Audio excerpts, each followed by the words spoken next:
সুমনগঞ্জ জেলার বিধায়ক আপনারা জানেন আলিপুরদুয়ারে এই মুহূর্তে সুদীপ বন্দ্যোপাধ্যায়ের সঙ্গে দাঁড়িয়ে রয়েছেন। সেই ছবি দেখবো, সেই ছবি আমরা এই মুহূর্তে সরাসরি পাচ্ছি, সেই ছবি দেখবো একবার আলিপুরদুয়ার থেকে যে ছবি সরাসরি পাচ্ছি আমরা।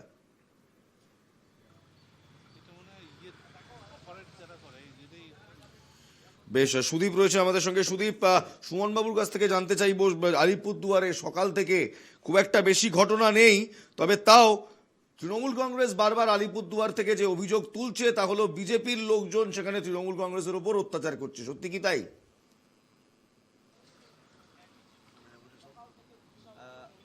আমরা সরাসরি দেখাচ্ছি আলিপুরদুয়ারের বিধায়ক সুমন কার্যালয়ের কাছে, যে বলছি যে দাদা আলিপুরদুয়ারে আজকে লোকসভা নির্বাচন হচ্ছে এবং বিভিন্ন জায়গায় অর্থাৎ তুফানগঞ্জ এবং এই জায়গা থেকে কিন্তু বিভিন্ন বিক্ষিপ্ত ধরনের খবর আসছে, কি বলবেন যে কতটা কি পরিস্থিতি রয়েছে? না দেখুন, এমনি এখনো পর্যন্ত প্রায় 1 ঘন্টা 1.5 ঘন্টার কাছাকাছি সময় ভোট হচ্ছে। আলিপুরদুয়ারে এখনো অবধি ভোট শান্তিপূর্ণ। আলিপুরদুয়ার যে বিধানসভাগুলো রয়েছে, শুধু আলিপুরদুয়ার লোকসভা কেন্দ্রের তুফানগঞ্জে সকাল থেকে একটু আমাদের বিক্ষিপ্তভাবে খবর আসছে। সেখানে কিন্তু ভারতীয় জনতা পার্টির দুষ্কৃতীরা তারা সকাল থেকেই বিভিন্ন জায়গায় একটা অশান্তি পাকানোর চেষ্টা করছে। বেশ কিছু বুথে আমাদের এজেন্টদেরকে ঢুকতে বাধা দেওয়ার চেষ্টা করেছিল, কিন্তু তা সফল হয়নি।